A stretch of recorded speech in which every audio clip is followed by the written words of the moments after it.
Bapak Ibu jamaah yang dirahmati Allah Subhanahu wa taala, di ayat yang ke-86 ini Allah berfirman, a'udzubillahi minasyaitonirrajim, kaifa yahdillahu qauman kafaru ba'da imanihim, sampai ayat yang terakhir. Jadi kaifa yahdillahu qauman kafaru ba'da imanihim, bagaimana Allah akan menunjuki sesuatu kaum yang kafir sudah beriman. Ini tentang seorang yang bernama yaitu Al-Haris bin Suwaid, datang kepada Nabi, kemudian menyatakan masuk Islam. Kemudian ia murtad kembali. Ya, dulu dia masuk Islam, bahkan yang Islamkan Nabi sendiri, lalu kemudian dia menjadi murtad. Sudah beruntung, malah menjadi merugi kembali. Kenapa? Karena wa may yabtaghi ghairal islami dinan fala yuqbala minhu fa huwa fil akhirati minal khasirin. Ayat sebelumnya itu. Barang siapa mencari agama selain Islam, meskipun dalam agama itu dia mengerjakan ketaatan, mengerjakan kesolehan yang mereka anggap adalah satu kebaktian yang bernilai besar untuk mereka, tapi karena pilihan yang dipilih adalah bukan agama Islam, maka tidak akan diterima oleh Allah Subhanahu wa taala. Nah, ia termasuk orang-orang yang merugi. Ini si Haris bin Suwaid ini begitu, lebu Islam kemudian dia menjadi murtad. Nah, kemudian setelah itu dia nyesel, getun, kok aku murtad. Kemudian dia balik pada kaumnya, kemudian minta kaumnya supaya bertanya kepada Rasulullah SAW. Dalam riwayat Ibnu Abbas dikatakan, apakah orang yang masuk Islam kemudian menjadi murtad lalu sadar kemudian dia beriman lagi, itu masih diterima oleh Allah Subhanahu wa taala? Masih ada pintu tobatnya. Nah, maka turun ayat ini, ayat yang ke-86 sampai ayat yang ke-89. Ini diwaca komplit tekan 89. Tutup dengan nanya fa innallaha ghafurur rahim. Singkate cih ditampa. Neng ada ungkapan namanya kok ya iso wong wis oleh pituduh. Ini sindiran ini. Kok ya iso wong sing entuk pituduh sak derenge dia kufur menjadi muslim, memilih jalan kebenaran, kok kemudian dia menjadi murtad kembali. Ini sindiran buat siapapun supaya jangan pernah mengulangi. Biarlah kejadian si Haris bin Suwaid ini menjadi pelajaran kita. Meskipun Allah menerima tobatnya, ia kembali menjadi seorang yang beriman kepada Allah Subhanahu wa taala, tapi ini merupakan kerugian yang nyata. Gampangan yang ini, jenengan entuk duit 1 triliun, kemudian jenengan tidak jaga duit itu, akhirnya duit itu dicolong wong, nyesel enggak? Nangis orang? Nah, gitu. Mestinya nek ngalami dia nangis, gersulo, nyesel gitu, kehilangan duit semono itu baru duit gitu. Yang duit itu bukan sesuatu akidah yang menentukan keselamatan tidak selamatnya kita. Jika digulai meneh, dan insya Allah tidak menghalangi seorang masuk surga. Jadi kalau namanya akidah kemudian kita lepaskan, kalau sampai kemudian gak ada kesempatan tobat, bisa lepas kita dari dalam kemuliaan masuk ke dalam kerugian. Makanya diingatkan oleh Allah Subhanahu wa taala, dina isono aja nganti wong sakuse mlebu Islam itu menjadi kafir kembali. Nih. kejadian daripada Haris bin Suwaid ini, gitu kan, akan menjadi pelajaran bagi siapapun bahwa tidak ada keuntungan di luar Islam itu. Nyatanya Haris bin Suwaid saja nyesel akhirnya balik Islam. Jadi dari apa yang dipengalamannya seorang yang pernah begitu, itu menunjukkan bahwa tidak ada kemuliaan, tidak ada keselamatan, tidak ada ketenteraman memeluk agama selain daripada agama Allah Subhanahu wa Ta'ala. Makanya akhirnya si Haris tobat dan masuk Islam kembali. Ini menunjukkan agar supaya orang tidak penasaran, kemudian dia beragama itu mencoba-coba, lebu metu, lebu metu. Nah, sikap seperti ini lebih membahayakan daripada jenengan tuh dulu Nasrani, kemudian golek agama Yahudi, terus pindah agama Buddha, terus pindah agama Hindu, kemudian baru menemukan Islam. Itu malah nggak sebaya yang pertama. Nah, itu malah sejarahnya tidak merugikan dia, karena dia mencari kepastian. Kalau orang sudah mendapatkan petunjuk tentang Islam sebagai sebaik-baiknya petunjuk, sebagai agama yang hak di sisi Allah Subhanahu wa Ta'ala, kemudian tergoda untuk keluar, itu kerugian. Itu kerugian. Yang disebut jan itu orang dolim itu. Wis diwenehi kenikmatan 1 triliun kok mong dijolke duit 1 juta. Dulu pernah ada permainan nang TV itu, buka tirai, ana amplop, ono peda motor, ono jebule zong. Itu permainan, kita main logika. Nah, ketika dia buka tirai, ono duit 100 juta. Nah, buka tirai sebelahnya, ono mobil. Sebelahnya itu kan di amplopnya itu. Nah, pilih nanti, pilih amplop, mobil, apa di 1 juta. Nah, orang kan tertipu itu. Neng ngarepe wis ketok mobil karo pit motor. Ya. Ibarat yang surga itu ana surga kelas mobil, kelas pit motor, ana kelas 1 juta gitu. Ana 1 juta ana mobil. Sementara dia tuh grogi dengan yang dia Allah itu kan enggak kelihatan. Orang ketok nih amplop itu loh. Banyak orang tuh tertipu. Sudah jelas kita Islam itu agama yang terbaik, nah kadang masih ragu-ragu. Saorang-orang yang lebih Islam itu jentuk surga sing sor dhewe berarti gitu. Dengan 1 juta. Atau dapat yang tinggi dengan mobil tadi itu, Pajero. Lah kowe ngegemis yang ora jelas. Amplop ini kon milih endi? 100 mobil apa amplop? Pikirannya kan amplop itu paling gede. Padahal dia nggak melihat. Orang sering tertipu dengan sesuatu yang menghayalan-hayalan saja. Akhirnya mbasan dicol ke mobil karo atau jebule zong. Nyesel orang.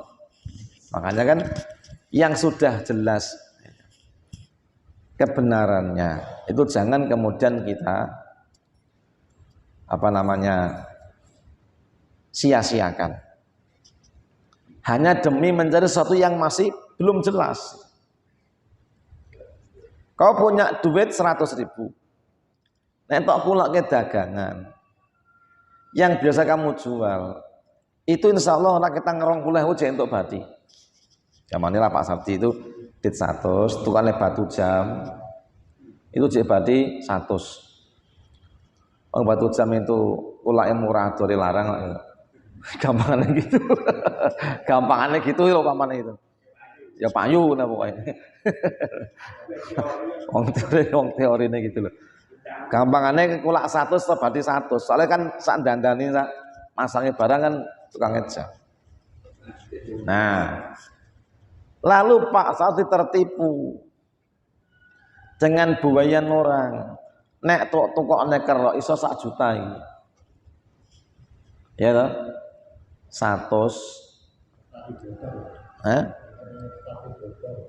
Makanya kan nek tok investasi ning tuku kerok itu iso entuk 1 juta ya kan. Nah, itu loh. Tertipu kita. Yang di depan mata udah kelihatan. Dit 100 nek gitu kok batu jam jelas untuk 100 itu. Neng kadang orang tergoda. Dibelikan sesuatu yang nggak jelas. Akhirnya diinvestasikan beli kerok. Jebule zong. Bodong. Ini kerugian yang nyata. Makanya yang masih dalam bayangan angan-angan itu. Bukanlah itu sesuatu kebenaran, tapi yang sudah kita lihat nyata dan dengan petunjuk yang jelas itulah yang mesti kita ikuti. Maka jangan seorang itu beriman dengan penuh keraguan. Iman itu harus dengan pertama, yaitu ilmal yakin, ainul yakin, hakul yakin. Kita beriman karena kita memang mengetahui, kemudian kita yaitu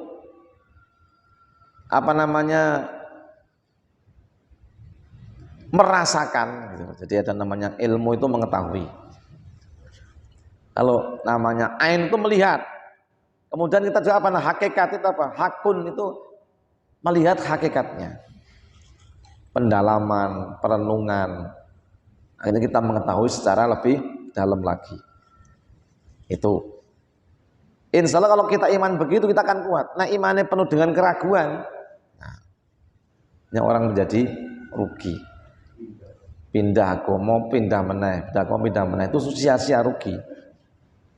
Nah, jangan ngantek wong itu setelah dia beriman kemudian menjadi kufur kembali.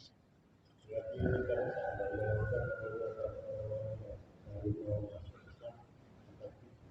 Iya. Sampean lebih Islam tenanan apa etok saya gitu sendiri.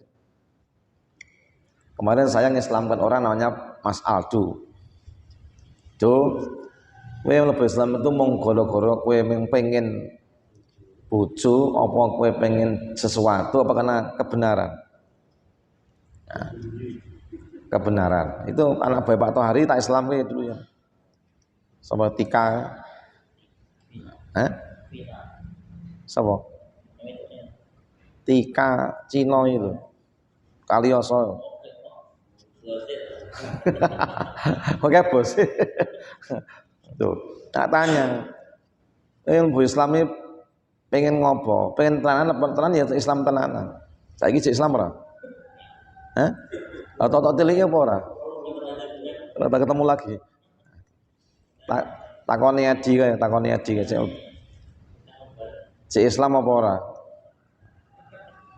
Nah, ditakoni Islam ora. Makanya ketika orang itu agama hanya status saja. Statusnya tok muslim. Nah ternyata dia hanyalah satu bungkus yang tidak ada nilainya. Enggak ada isinya padha wae. Ya masuk Islam itu jangan sekedar kita itu beragama tok menuliskan di KTP tidak. Tapi kita benar-benar masuk dengan keyakinan, dengan ilmu dan dengan pemahaman yang betul-betul. Sehingga orang mlebu Islam itu ya benar-benar dia ngerjakan perintahnya agama Islam. Akidahnya kuat. Di pondasinya kuat, kemudian ibadahnya kuat. Gelem ibadah. Kemudian berakhlak secara Islam. Dan juga mengerjakan perintah-perintah agama Islam, hukum-hukum dipahami semuanya. Itu baru namanya orang yang yakin. Dan ketika orang itu yakin, maka nggak mudah terganggu, tergoda. Nah, wong itu nek mau mlebu setengah-setengah itu baratnya patok nek dincep kecetek itu gampang ambruk. Ya toh? Patok nggih matoki sapi, ngencang sapi, patokane mung cetek. Diko melayu sapi. Ibarat sapi itu setan, patok itu adalah keyakinan kita. Lah, gede setane karo Patoknya lemah. Tapi kalau patok itu kemudian kau buat dari besi, kau tancapkan ke dalam tanah dan kau coros sekalian. Nah, saya tok kai cakar ayam so gini Pak Supri. Dudut sapi ra kuat. Kalau gampangan iman seperti itu. Nah, gula nanti pedot ya gagal pedot. Sing kalah setane lah. Dia beragama itu jangan menang setane, ada sing kalah. Nah, makanya jangan sampai kita salah beriman jadi kafir kembali. Maka cukuplah pelajaran untuk kita semuanya dari apa yang dikerjakan oleh Haris bin Suwaid tadi itu, kemudian kita menghadapi siapapun di antara kita. Tapi jangan pernah terulang apa yang kasusnya Haris bin Suwaid, meskipun dia masih bisa diterima kembali ke dalam Islam. Itu menunjukkan bahwasanya tidak ada ketenangan dan tidak ada kebenaran di luar agama Islam. Pengalamannya Haris itu jadikan pelajaran. Loh, Haris itu udah Islam, kufur, itu dia nggak tenang, dia bingung, dia gelisah, akhirnya bisa masuk Islam kembali. Berarti nek ngono apa sing dirasakne wong itu kudune jadi pedomane awake dhewe. Ora sah melu-melu ngerasa. Ini lho gampangane. Enek wong ngombe apa jenenge ciu terus mendem. Mbeci terus mendem. Gandeng mendeme kokean, akhirnya lebu rumah sakit. Dinyatakan ginjal dan hatinya rusak. Usawae dhewe enek wong nggodha. Ayo mendem. Kok tak opahi. Kudune pengalaman sing mendem lebu rumah sakit ngantek ginjal hatinya rusak itu jadi pelajaran. Mosok aku ngombe ya arep ngalami ngono. Kalau kamu tidak yakin dengan itu, lalu kemudian kamu ikutkan mencoba, kamu bisa lebih parah. Kenapa? Wong mau lagi kena ginjal atine, lagi kalau nyomomu piye coba? Dong maksudnya, luwih parah kena ginjal atine jek sore apa kena nyawone? Nah, sesuatu yang membahayakan nggak perlu dicoba-coba. Nek ciu itu jelas najis, haram, jangan dicoba-coba. Zina itu jangan dicoba-coba. Tak coba lah, dosa apa orang, itu tetap dosa gitu.